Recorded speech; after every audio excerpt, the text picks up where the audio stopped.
রোজা রেখেছেন, দুপুরে মাথা ব্যথা, এরপরে আপনার বমি হয়েছে, তো আপনি রোজা কন্টিনিউ করেছেন, তো এই যে বমির কারণে কোনো রোজা ভেঙে যাবে?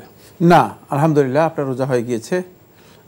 এই বমির কারণে আপনার সিয়াম নষ্ট হবে না। রাসূলুল্লাহ সাল্লাল্লাহু আলাইহি ওয়াসাল্লাম মধ্যে বলেছেন যে ওয়ামান জারাহুল কাইউ ফালিউতিম্মা সাওমাহু, যে ব্যক্তি কোনো কারণে তার বমি এসে গিয়েছে, বমি তাকে মানে অনিচ্ছাকৃতভাবে বমি হয়ে গিয়েছে, তাহলে সে যেন তার সিয়াম পূর্ণ করে নেয়, তার সিয়াম শুদ্ধ হয়ে যাবে। এটা তো ইচ্ছাকৃত বমি করেন? জি জি। আমরা খুবই গুরুত্বপূর্ণ বিষয়ে অবগত হলাম। প্রিয় দর্শক, আরেকটি প্রশ্ন করেছেন, রমজানে যখন কোরআন তেলাওয়াত করেন কোনো কারণে বা কোনো কাজের কারণে বন্ধ করে আবার পড়তে গেলে কি সূরা ফাতিহা থেকে না, সূরা ফাতিহা পড়তে হবে না। আপনি যেখান থেকে মানে কোরআন কারীমের তেলাওয়াতের পদ্ধতি হচ্ছে, যিনি তেলাওয়াত করবেন যেখান থেকে শুরু করলেন, যতটুকু গেলেন, আবার যখন তেলাওয়াত শুরু করবেন আউযুবিল্লাহ বলে সেখান থেকে শুরু করবেন। যেখানে শেষ করেছেন আবার ওখান থেকে আবার আউযুবিল্লাহ বলে সেখান থেকে শুরু করবেন। যেখানে শেষ করলেন সেখান থেকে শুরু করবেন। আবার সূরা ফাতিহা থেকে নতুন করে তেলাওয়াত করতে হবে না ইনশাআল্লাহ। আমরা জানলাম বিষয়টি সম্পর্কে। প্রিয় দর্শক, নতুন প্রশ্নে যাচ্ছি। আসসালামু আলাইকুম, পরিচয় দিয়ে প্রশ্ন করুন। জি হুজুর, আমি ফাতেমা বলছি কুমিল্লা থেকে। জি বলুন। আমার হুজুরের কাছে প্রশ্ন, আমার হাজবেন্ডের একটা ডিপিএস আছে ইসলামী ব্যাংকে 10 বছর মেয়াদে, 6 বছর প্লাস হয়েছে, আমি এটা যাকাতের বিধান দেখে জানতে চাচ্ছি। যাকাত না? জি। আর দ্বিতীয় প্রশ্ন হচ্ছে, জি, আমার 2.5 ভরি স্বর্ণ আছে আর 40,000 টাকা আছে। এটা স্বর্ণ 2.5 ভরি আর টাকা কত? 40,000। 40,000 যাকাত হবে কি না? জি জি। ধন্যবাদ। টাকা নির্মাণাধীন মাদ্রাসায় দেওয়া যাবে কিনা? ধন্যবাদ আপনাকে। ডিপিএস করেছেন 10 বছর মেয়াদে, তো এর যাকাত কি এখন দিতে হবে? না, 6 বছর হয়েছে, বছর পূর্ণ হওয়ার পর 10 বছর পূর্ণ হওয়ার পর আপনার যে মূলধন এবং লাভ বা প্রফিট যেটাকে বলেন, এই দুটি মিলিয়ে আপনি যাকাত আদায় করবেন একবার। এই দুটি মিলিয়ে একবার যাকাত আদায় করবেন, তাহলে আপনার যাকাত আদায় হয়ে যাবে। এখন যাকাত দিতে হবে না, এখন যাকাত দিতে হবে না। আরেকটি প্রশ্ন করেছেন, ওনার 2.5 ভরি স্বর্ণ আছে আর 40,000 টাকা আছে, ওনার কি যাকাত হবে? না, আপনার যাকাত হবে না। 40,000 টাকার মধ্যে জাকাতের নিসাব হয়নি, 2.5 ভরি স্বর্ণের মধ্যেও জাকাতের নিসাব হয়নি। যেহেতু আপনার স্বর্ণের নিসাব পরিপূর্ণ হয়নি, টাকার নিসাব পরিপূর্ণ হয়নি, এতে আপনার জাকাত আসবে না। আমরা জানলাম বিষয়টি সম্পর্কে। প্রিয় দর্শক, নতুন প্রশ্নে যাচ্ছি। আসসালামু আলাইকুম, পরিচয় দিয়ে প্রশ্ন করুন। ওয়ালাইকুম আসসালাম ওয়া রাহমাতুল্লাহ।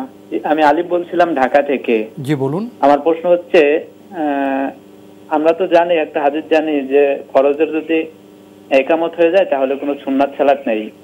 তো আমি যদি সুন্নাতে দাঁড়াই, তো আমার 1 রাকাত চলমান অবস্থা যদি ইকামত হয়ে যায়, তখন কি সুন্নাত সালাতটা ছেড়ে দিয়ে জামাতে অংশগ্রহণ করা যাবে কিনা? জি। আমার দ্বিতীয় প্রশ্ন হচ্ছে, মাজবুক ব্যক্তি ইমাম যখন তাশাহুদ, দরুদ শরীফ, দোয়া মাসুরা পড়ে, তো মাজবুকের সালাতের সময় কি সে সবগুলো কি পড়বে কিনা? এমনকি ওই নামাজের মাঝে যখন ওইগুলো পড়ে তখন দোয়া করা যাবে কিনা? ধন্যবাদ আপনাকে। আপনার প্রথম প্রশ্ন, আপনারা তো জানেন ফরজ সালাতে ইকামত হলে সুন্নত হয় না। আপনি সুন্নত পড়ছিলেন কিন্তু 1 রাকাত বাকি আছে, সে সময় আপনাকে সেটা শেষ করে জামাতে যুক্ত হতে পারবেন নাকি ছেড়ে দিতে হবে?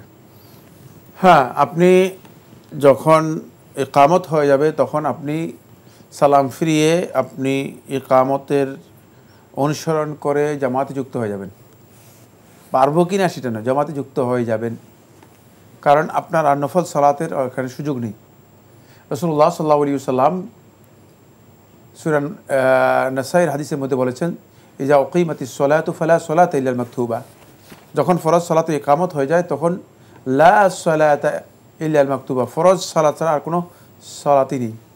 সুতরাং সালাত যদি কন্টিনিউ করে থাকেন তাহলে আল্লাহ রাসূলের নির্দেশনা আপনি লঙ্ঘন করলেন। এজন্য আপনি নফল সালাত আর কন্টিনিউ করতে পারবেন না। সেক্ষেত্রে আপনি সালাম ফিরিয়ে ফরজ সালাতে অংশগ্রহণ করবেন, এটাই হচ্ছে বিধান। মানে করতে পারবো কিনা তা নয়, বরং করবেন। জি, যুক্ত হয়ে যাবেন ফরজ সালাতে, এরপরে সুন্নত যেখানে বাকি ছিল সেটা কি করবেন? 1 টাকা পরবর্তীতে যদি তিনি মনে করেন যে তিনি আদায় করতে চান, তিনি আদায় করতে পারবেন। পুরোটা নাকি 1 টাকা? পুরোটাই আদায় করবেন। পুরোটা আদায় করবেন। জি। আরেকটি প্রশ্ন করেছেন, মাজুক ব্যক্তি ইমামকে যদি অনুসরণ করেন, ইমামের পেছনে সালাত আদায় করেন, তাহলে দরুদ দোয়া এগুলো কীভাবে পড়বেন? ইমাম সাহেবকে অনুসরণ করে পড়তে হবে, মানে ইমাম সাহেবকে লঙ্ঘন করে পড়ার কোনো সুযোগ নেই। সুতরাং আপনি তাশাহুদের মধ্যে মানে মজলিসে বৈঠকে বসলে তাশাহুদ পড়তে পারবে। ইমাম সাহেব যেখানে যে দোয়া করে, যেখানে যে দোয়া সঙ্গত সুন্নাহ সম্মত, সেখানে সে দোয়া করতে কোনো ধরনের বাধা নেই। তবে ইমাম সাহেব দাঁড়িয়ে গিয়েছে, কিয়াম করে ফেলেছে, আর আপনি তাশাহুদে বসে আছেন, ইমাম সাহেবকে অনুসরণ করে, তাহলে আপনার সালাত বাতিল হয়ে যাবে। তাহলে বিশুদ্ধ বক্তব্য অনুযায়ী আপনার সালাত বাতিল হয়ে যাবে, যেহেতু আপনি ইমামকে অনুসরণ করেন নাই। ইমামকে অবশ্যই অনুসরণ করতে হবে।